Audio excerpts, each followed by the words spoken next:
Welcome to this video. So today's video is another question from a viewer from the gram, and basically what her issue is values alignment.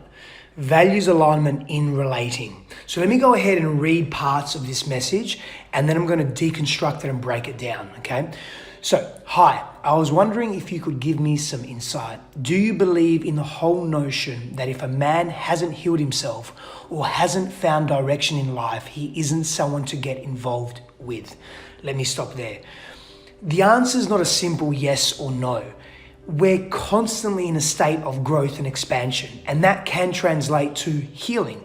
We can be in a repetitive state of healing. Now, let's peel that back for a moment. What is more important is understanding our values, where we are in life, what we desire, what's important to us, and where we want to go. What is our vision for relationship? What is our vision for how we show up in relationship and how we want the other to be? Now, in wanting something or desiring something, and desire can be love, perpetual love in motion. It's how we desire that's very important. If we are deeply attached to that desire and we have a rigid expectation placed on how another has to be, we're more often than not going to be really, really disappointed. Sometimes in life, and we go through stages, we go through different phases in life. And so there will be times where we're in a healing phase and it's appropriate for us to be in relationship. There are other times when we're in a healing phase with our own selves and we cannot be in intimate romantic relationship. I remember in my life, I had tried to push being or force being in an intimate romantic relationship when the truth of it was I was not ready. I was doing way too much conscious and unconscious healing for me to be able to hold the space in that relationship, to be stable, to be connected, to be present, to be aware of what the other's needs were, and to be able to manage my own as well. And so there are going to be times where you will be unable to be in intimate romantic relationship, to give yourself, to even be able and to allow yourself to receive, because your focus, your whole body focus is on healing. It's on equilibrating. It's on moving into homeostasis. And the reality of it is it can be a really, really painful exercise.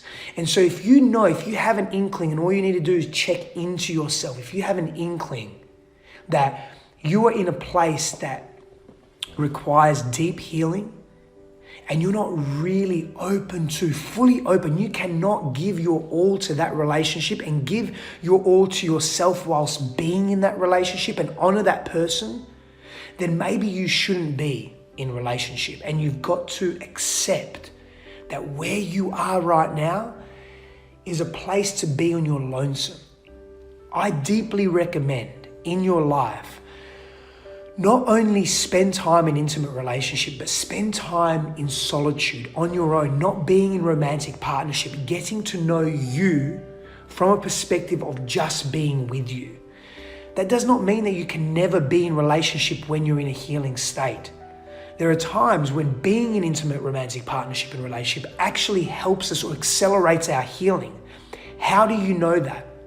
When you have a deepened awareness of who you are and what you're actually dealing with, when there's far less confusion and far more clarity, and you can see and you can witness that the other person in your life is not only mirroring you in a healthy way, but is supporting your journey, and you're able to still support them on their journey. And they're also willing and aware and acknowledging that they can be of service to you and that they want to be there. Let me continue with the message. I'm dating someone I really care about, but he has a chip on his shoulder in life. He didn't have the best childhood. He's nothing but caring and loving to me, but his mindset is my concern. Let me pause there for a moment. This is interesting. But before I pause there, there's a question. Accepting the lonesomeness I feel is a scary thought for so many, especially when it's marriage and you're over 39 from the female perspective. I feel that. I hear you. I really do. And maybe that fear that is attached to those conditions or those labels that you've placed on yourself and that you witness in your own life is part of the healing or the moving through. I'll leave that one there for now. But let me go back to this. He didn't have the best childhood. There are so many of us that are coming into a greater awareness of self at this point in time, in this state of consciousness, this collective consciousness. And we're realizing that we had some challenges, deep challenges that we haven't quite healed or moved through or come to grips with, or we haven't accepted, or we haven't moved on from during our developmental years. And so we're stuck in those old coping strategies and compensatory strategies that we developed as a young child to protect ourselves. We're bringing those strategies into our adult world, into our adult intimate relationships, and they're not serving us, and they're not serving the dynamic of the relationship because they're embedded in the past, not the present. And so there's a lot of healing and equilibrating and neutralizing and movement through that we have to do. And that can be tough to do if you're in a partnership and you're unaware of it. If you're aware of it and you can master that aspect of yourself, you can give yourself permission to express in a healthy way, and your partner can support you, and you can support them through their journey, whatever their learning curve is. Because usually there's a complementary learning or wounding that's also taking place, and that's a video for another time. But we have to understand that if we are oblivious to this pain and we're noticing patterns in our lives that are very repetitive, especially in relationship, when we're pushed to our edge, and they're extreme patterns of behavior, but we don't know where they're coming from, it's an indicator that we haven't healed something deeper within us that needs to be attended to. So seeking professional help it's imperative. Having support from loved ones, self-nurturing practices, and there are a variety of those that you can do. You can check out my YouTube channel. I think it's April last year. There's a 6-step cyclical process for dealing with pain and challenge. My YouTube channel, Stefanos Sifandos. And so let me continue now with the rest of the message. I feel so torn because on one hand, I'm potentially falling in love with him. On the other hand, I feel like our mindsets, attitudes, and the way we view life is opposite and often very frustrating. That's the end of the message.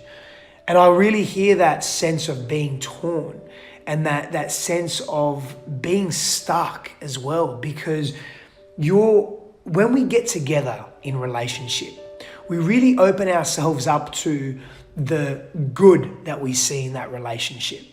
And we become hormonally influenced. And so what we choose to focus on, consciously and unconsciously, really becomes all the wonder of this person. As that hormonal rush begins to die down, what tends to happen is we begin to be pushed to our edge and our wounding comes up. And so whilst this person, she's commenting on his childhood wounding and his mindset and so forth, there's also an opportunity for her to go deeper into her wounding and her pain and ask herself, why is she being so triggered by this? And it's giving her an opportunity to assess her values. Is this person for me developmentally, is he spiritually mature enough for me? Is he emotionally mature enough for me? Is he relationally mature enough for me? Do our values actually match? Maybe it's not that her wounding is really coming up. Maybe that's part of it, and depending on how she's responding or reacting to this, but maybe it's also that this person isn't really a match. There are aspects of him that she really resonates with and deeply appreciates. But overall, in our non-negotiables, and we all have to have non-negotiables, we've got to do that self-work around understanding what our non-negotiables are in relationship, our highest values in relationship. We can only do that when we really clear the clutter of the past. Maybe those highest values aren't in alignment. And so there's a lot going on here, but meeting and greeting this with compassion and meeting and greeting this with nurturance, which is what the feminine beautifully does, by the way, when she's in a healthy, expressive state, is liberating. One more question here. The men I meet going through this phase are ears deep and looking at women and every action under a microscope. Arguably not a time for anyone to be dating at this phase of healing. Agree?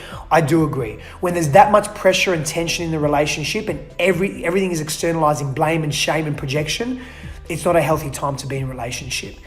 And it's important as well to understand if you're consistently attracting this type of relationship, why? What does that mean for you and where you're at? Beautiful people, power and blessings to you. I hope you have an amazing day today. I'll see you again soon.